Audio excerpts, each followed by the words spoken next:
A continuación, ortopedia y traumatología.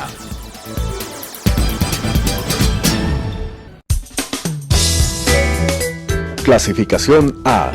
Apto para todo público.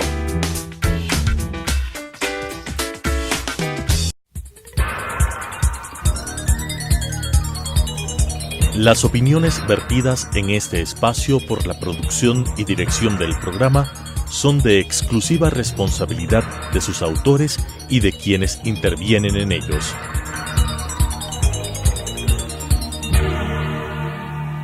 Telesucesos Canal 29 UHF presenta Ortopedia y Traumatología, un programa enfocado a la salud y prevención de enfermedades del sistema músculo-esquelético, con la conducción del doctor Marcelo Bonilla López. Ortopedia y Traumatología. Buenos días. Vamos a continuar hablando un poquito sobre las lesiones traumáticas en los diferentes.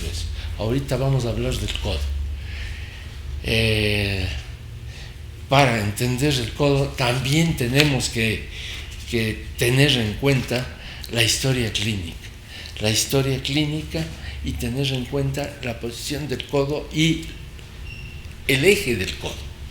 El eje del codo dado por el brazo y dado por el antebrazo. Muchas veces vamos a ver que puede, por lesiones traumáticas antiguas, fracturas del antebrazo o fracturas del húmero, pueden llegar a darse una desviación en el eje del codo. Eje del codo que sabemos está entre 10 y 15 grados de valguismo, que puede tener un valguismo de 15 grados y que puede llegar a dar movimientos anormales en esta articulación. Tenemos que examinar, sobre todo en el codo, los movimientos de flexo-extensión. Flexión que puede llegar a darnos hasta unos 40 grados y la extensión, que es completa, que nos llega prácticamente a los 180 grados. Igualmente tenemos los movimientos de supinación y de pronación. Movimientos que vamos a pedir que haga el paciente con el codo en flexión a 90 grados. En esta posición vamos a ver, le pedimos la pronación, la cual nos va a dar la palma que está que está mirando hacia el suelo y el dorso de la mano hacia arriba. Y la supinación, que es prácticamente lo contrario. La parte del dorso de la mano está mirando el suelo y la palma de la mano hacia el cielo.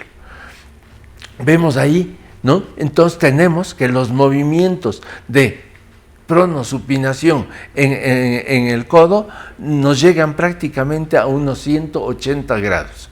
180 grados de pronación y hacia la supinación 180 grados. La siguiente, por favor. Tenemos que tomar en cuenta en la radiología las diferentes edades del paciente. Vemos cómo en el primer esquema tenemos un niño de 1 año y medio de edad, en el cual vamos a poder ver únicamente un núcleo que es del cóndilo hacia la parte externa del codo. En el segundo vemos ya un niño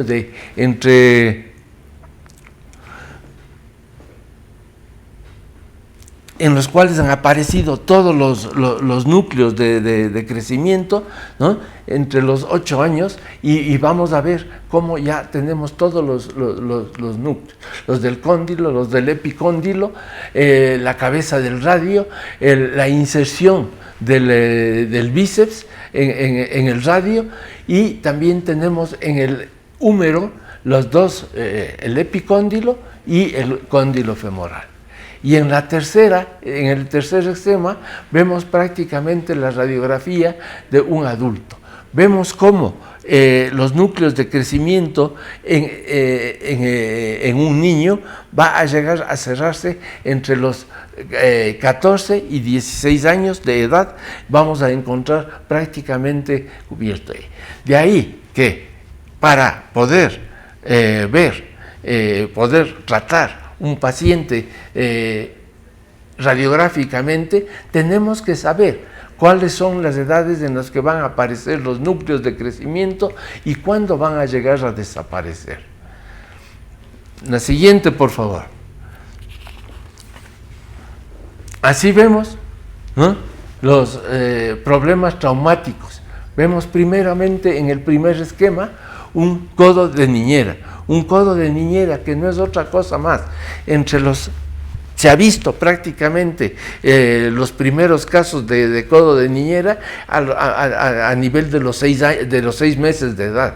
Y se llegan a ver prácticamente hasta los 6 años, 5 años y medio, 6 años de edad, en los cuales el niño, usted que va llevándole al niño cogido de la mano, tomado de la mano, y para evitar que éste tropiece o se caiga, le tiramos del codo, tiramos del brazo y vamos a hacer un jalón, elevando el brazo, ¿no?, y jalándole, ¿no? Y el niño por peso va a realizar una maniobra de pronación. Entonces vamos a ver cómo el niño, radiográficamente, ¿qué es lo que vamos a ver? No es otra cosa más que el ligamento anular que está sujetando la cabeza llega a subluxarse, llega a estar cerca de salirse de la cabeza y va a producir esta posición de pronación, y el niño que empieza muchas veces, según el padre o según la persona que va llevando al niño, sin ningún motivo, a llorar, a molestarse, y procura mantener el brazo sin movimiento, porque ya cualquier intento de movimiento del codo va a producirle dolor. Entonces el niño procura mantener el brazo. Entonces muchas veces vemos como no le mueve al miembro, vamos a pensar que hay alguna lesión en el hombro, o vamos a pensar también que puede haber una lesión y menos frecuentemente vamos a pensar lo que tiene el niño, que es una lesión en el codo, una luxación, una pronación dolorosa. Vemos cómo el miembro se encuentra en pronación y procura no mover. ¿Qué es lo que vamos a hacer? Vamos a tomar del miembro con una mano el miembro, y en la otra mano el pulgar vamos a colocar en la cabeza del radio. Y al mismo tiempo que vamos a realizar una ligera tracción del brazo, vamos a procurar hacer una supinación que le cura prácticamente mágicamente al paciente. Vamos a ver cómo el paciente en poco tiempo, vamos a ver cómo que se mantiene todavía dolorido y se mantiene todavía asustado, más que dolorido, ¿no? Vamos a ver cómo al poco tiempo ya le vamos a ver cómo el paciente empieza a mover el miembro, a mover el hombro y a mover el codo y a flexionarlo y a extenderlo. Otra de las lesiones que tenemos es la luxación del codo. Vemos cómo entre el epicóndilo y el epitróclea y el olecranon, la punta del olecranon, se forma un triángulo. Vemos cómo después de una caída sobre la mano, vamos a ver cómo se produce una deformidad se pierde prácticamente este triángulo de Hutter y se va a perder esta relación anatómica, y vamos a ver una deformidad en el codo. Vamos a ver cómo el codo se le mantiene prácticamente en una flexión de unos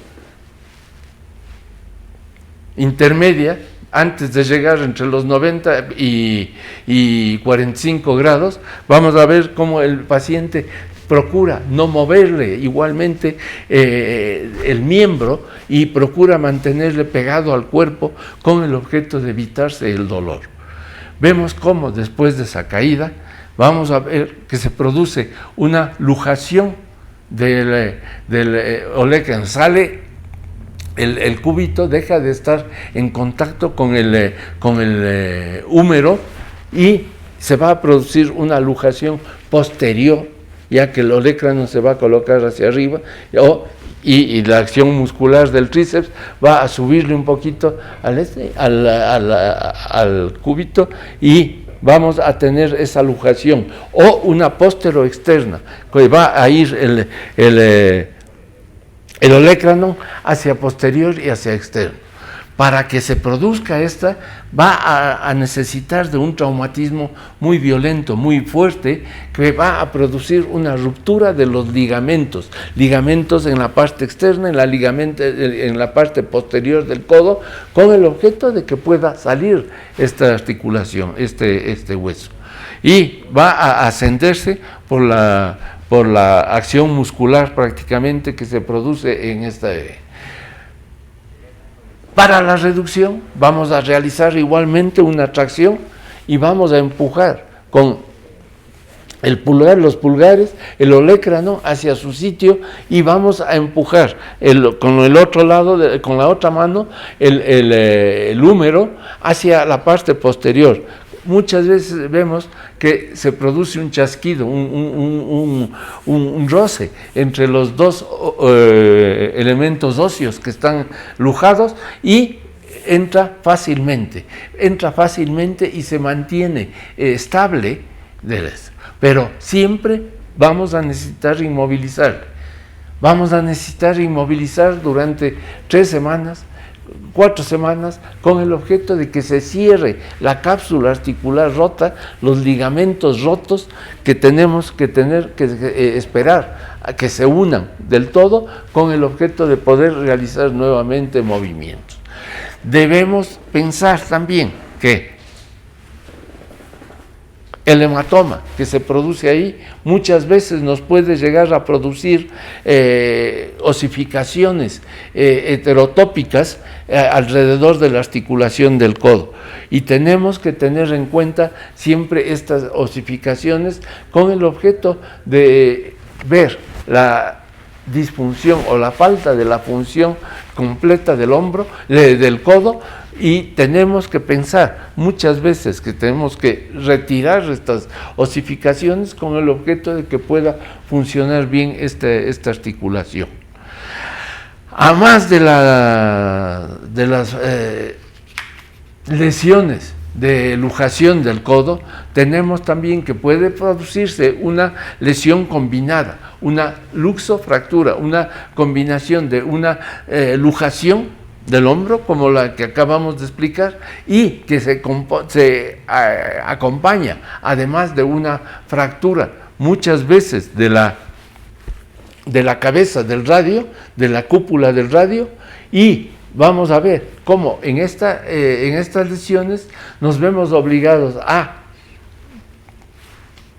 realizar la reducción incruenta sin operar de la luxación, y para la fractura nos vemos obligados muchas veces a realizar una osteosíntesis, a abrir la fractura en la cúpula del radio, y vamos a colocar los fragmentos en su sitio si logramos, y fijarle con unos tornillitos. O en su defecto, si es una fractura multifragmentaria, nos vamos a ver obligados a retirar la cúpula radial con el objeto de que pueda realizarse sobre todo la flexoextensión y la pronosupinación del codo en una forma normal. Las fracturas, como tenemos ahí en el esquema, también ya una fractura bastante más grande, también producida por una caída sobre la mano, también va a necesitar de una, y vemos cómo esta fuerza de la caída nos va a producir una desplazamiento, una fractura del hueso, y va a producir un desplazamiento del fragmento distal hacia la parte anterior, y el húmero se va a desplazar hacia atrás, y vemos cómo esta astilla, ya que se va a producir una cuchilla prácticamente con el extremo del hueso al desplazarse, al fracturarse en una forma oblicua de adelante hacia atrás, y va a desplazarse hacia la parte posterior, produciendo muchas veces una lesión, que es lo más temido prácticamente, una lesión en la cual vamos a ver una compresión o un daño, una dislaceración de los vasos, de los vasos humerales y del nervio mediano. Entonces tenemos que tener en cuenta, tenemos que hacer las pruebas también para revisar los nervios con el objeto de ver si es que hay una interposición o un daño de eso. Y además, al mismo tiempo, ver el llenado capilar, el llenado de los vasos, el llenado distal de los vasos, con el objeto de ver si es que hay un paso de sangre a nivel de la arteria humeral, con el objeto de ver si hay sangre en la parte distal de los dedos. Si es que hay una cianosis, si es que hay una falta de llenado a nivel distal, en los capilares distales, tenemos que tener la certeza de hacer una descompresión a este nivel. Y muchas veces vemos que la reducción de esta fractura es imposible, y es imposible gracias a que al salir el hueso a nivel muscular, muchas veces se puede llegar a introducir dentro del músculo, y el músculo es el que evita que regrese a su sitio. El músculo es el que evita, y al mismo tiempo en este músculo puede estar la arteria y el nervio mediano y la arteria humeral, que es justamente lo que nos está evitando o impidiendo el que se reduzca esta fractura. Tenemos que tener en cuenta también que si no podemos, el esquema, si no podemos, la siguiente, si no podemos conseguir una reducción y una estabilización, nos vemos obligados también, como en este caso, a realizar una tracción continua. Vamos a pasar un clavito a nivel del olecra, ¿no? Y vamos a colocar un peso con el objeto que esto, por cansancio muscular, va a realizar la colocación de estos fragmentos en su sitio. Se va a poner. Si es que está adecuada esta, podemos o mantener esta tracción unos días y después posteriormente colocar un yeso cerrado o un yeso abierto, dependiendo del edema que presente este codo. Vamos a realizar también una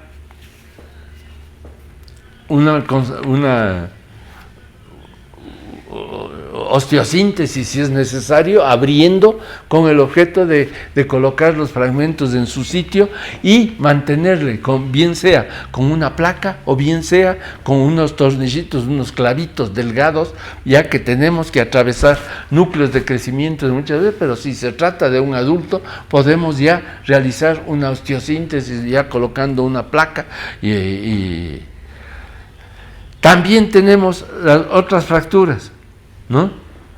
La fractura de la epitróclea, ¿no? La siguiente, ¿no?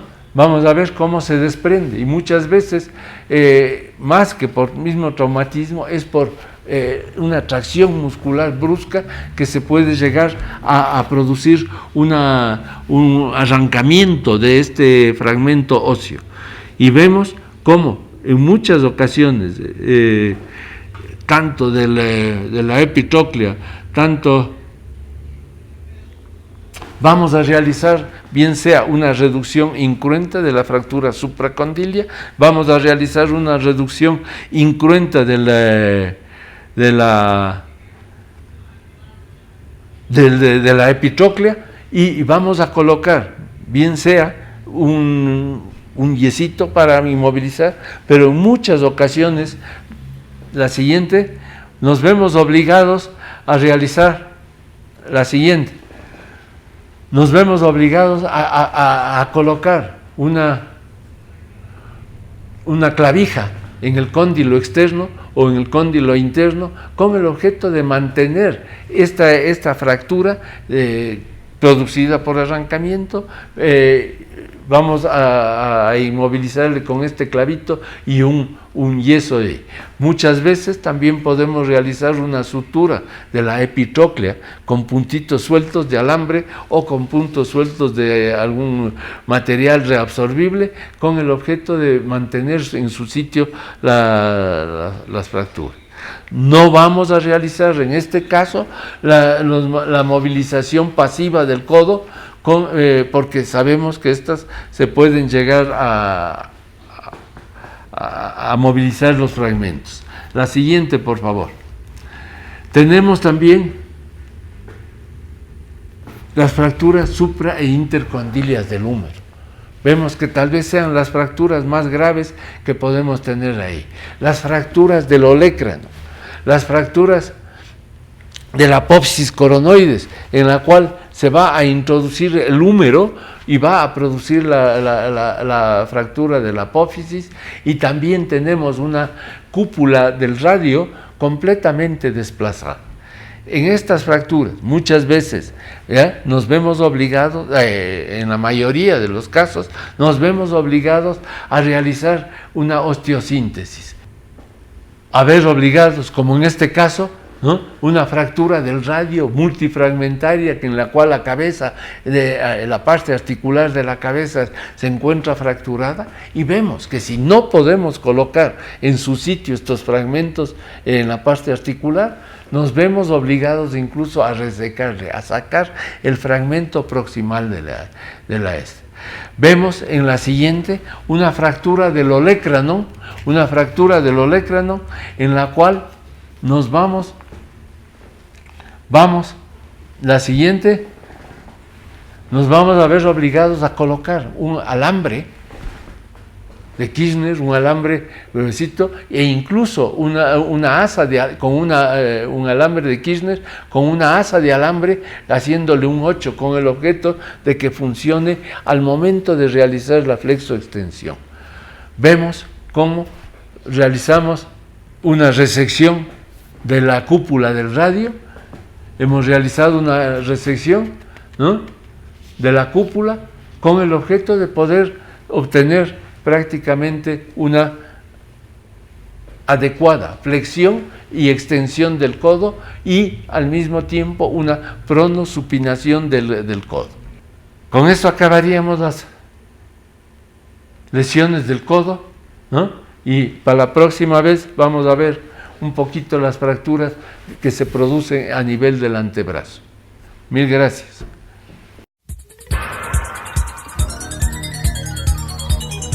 Las opiniones vertidas en este espacio por la producción y dirección del programa son de exclusiva responsabilidad de sus autores y de quienes intervienen en ellos.